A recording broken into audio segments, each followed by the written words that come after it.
Hello students, स्वागत है आपका आपके अपने यूट्यूब चैनल अपना स्कूल पर। मैं अश्मिता आप लोगों को क्लास 9th का इकोनॉमिक्स चैप्टर 2 संसाधन के रूप में लोग पढ़ा रही थी। कल के क्लास में हम लोगों ने पुरुषों और महिलाओं के आर्थिक क्रियाकलापों के बारे में जानकारी प्राप्त की है और आज हम लोग देखने वाले हैं जनसंख्या की गुणवत्ता में शिक्षा का प्रभाव देखेंगे। आज हम लोग आइए क्लास शुरू करते हैं। सबसे पहले हम ये जान लें कि जनसंख्या की गुणवत्ता साक्षरता दर और लोगों के स्वास्थ्य पर निर्भर करती है। अगर हमारे जनसंख्या में ज़्यादातर लोग पढ़े लिखे हैं, अच्छी साक्षरता दर है और लोगों का स्वास्थ्य भी अच्छा है तो क्या होगा, जनसंख्या में अच्छी गुणवत्ता रहेगी और इससे देश का विकास अच्छे प्रकार से हो पाएगा। जनसंख्या की गुणवत्ता देश की समृद्धि दर निर्धारित करती है। अगर हमारी जनसंख्या में गुणवत्ता है, जैसे कि वो अधिक शिक्षित है, साथ ही साथ उनका स्वास्थ्य भी अच्छा है, तो देश की जो समृद्धि दर है, देश के विकास की जो दर है वो क्या होगी, वो अच्छी होगी। साथ ही साथ अगर हमारे जनसंख्या में जो लोग हैं, हमारी जो जनसंख्या है वो कम पढ़ी लिखी है या फिर अधिक बीमार प्रकार की है, तो फिर क्या होगी, जो हमारे देश की जो समृद्धि दर होगी, जो विकास की दर होगी, वो क्या होगी, कम होगी। इसीलिए कहते हैं कि जनसंख्या की गुणवत्ता जो है वो देश की समृद्धि दर निर्धारित करती है।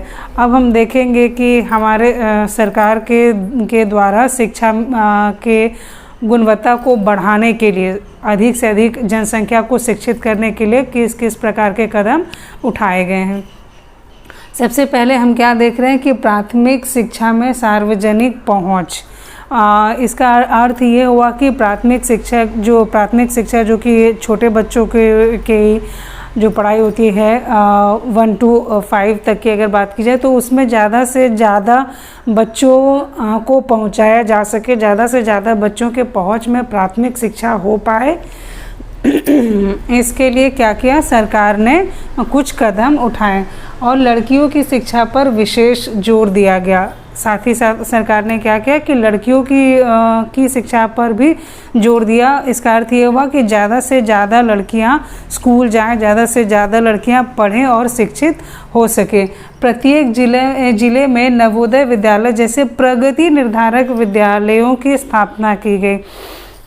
सभी जिलों में, देश के सभी जिलों में सरकार ने ये कोशिश की कि नवोदय विद्यालय जैसे प्रगति निर्धारक विद्यालय जो कि छात्रों को शिक्षा दे सके, उनके अंदर उनका विकास कर सके, तो उनके लिए क्या किया गया, प्रत्येक जिले में प्रगति निर्धारक विद्यालय जो कि उनको प्रगति दे सके, वैसे विद्यालयों का क्या किया गया, स्थापना किया गया। बड़ी संख्या में हाई स्कूल के विद्यार्थियों को ज्ञान और कौशल से संबंधित व्यवसाय उपलब्ध कराने के लिए व्यावसायिक शाखाएं विकसित की गई।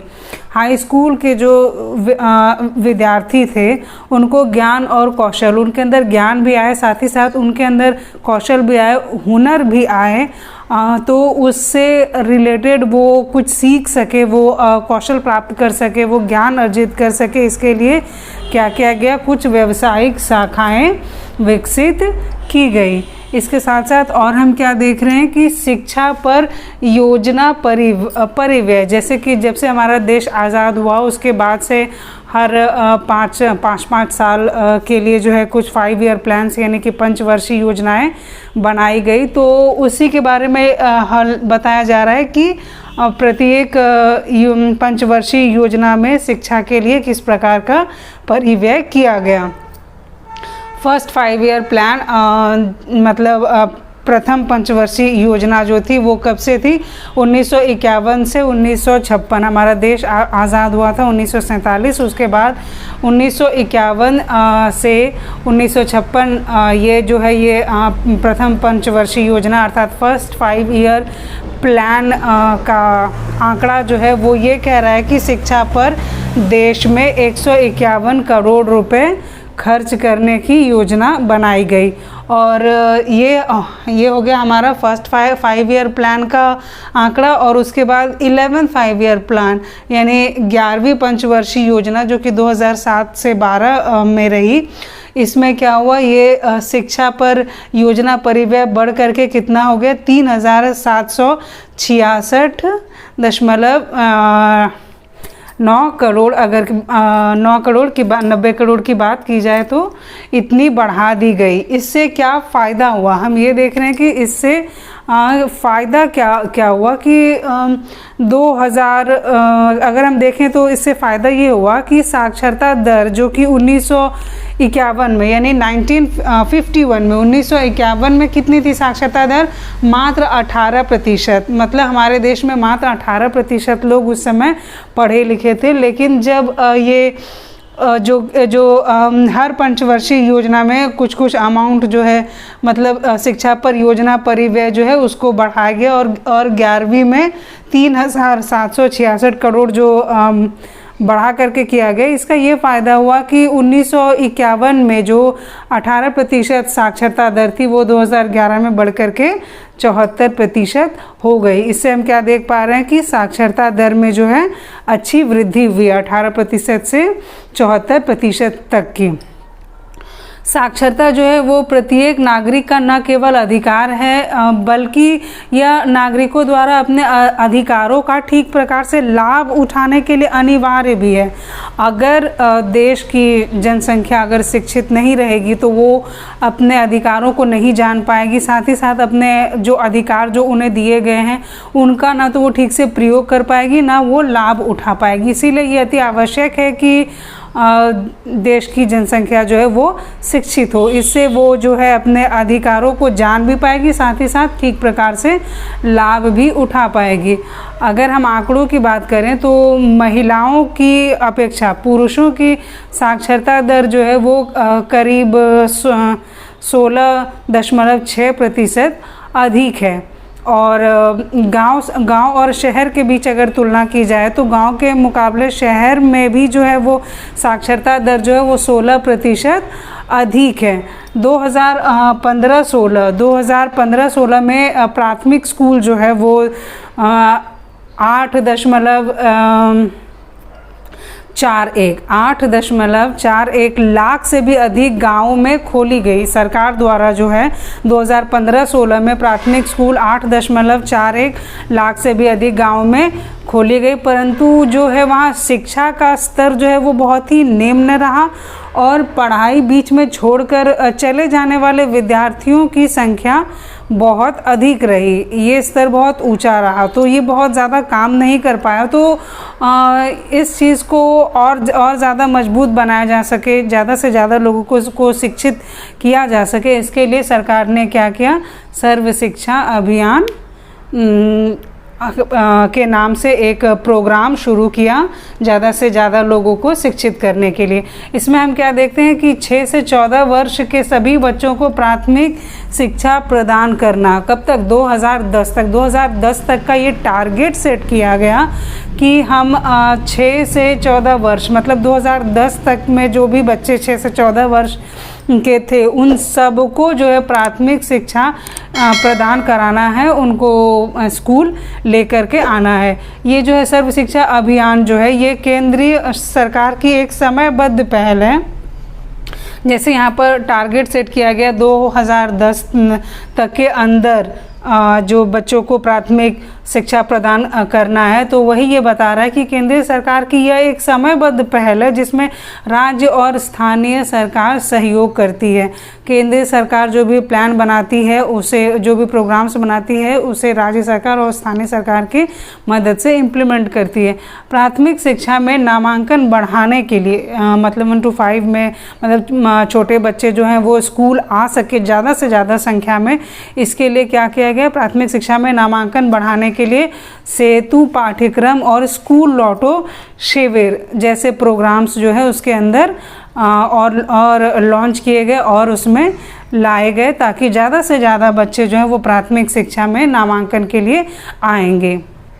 कक्षा में बच्चों की उपस्थिति बढ़ाने और उनके पोषण स्थिति में सुधार लाने के लिए दोपहर के भोजन मिड डे मील योजना की शुरुआत की गई। ये सर्व शिक्षा अभियान के तहत ये मिड डे मील की भी योजना की शुरुआत की गई जिसमें दोपहर में बच्चों को क्या मिलता है, भोजन मिलता है। तो इसका उद्देश्य ये भी था कि बच्चे जो हैं ज़्यादा से ज़्यादा जो है स्कूल में उपस्थित भी होंगे और साथ ही साथ उन्हें अच्छा खाना दिया जाएगा, तो उनके पोषण की स्थिति में भी जो है वो सुधार होगा। इससे उनका शिक्षा का स्तर भी बढ़ेगा और साथ ही साथ उनके स्वास्थ्य में भी सुधार होगा।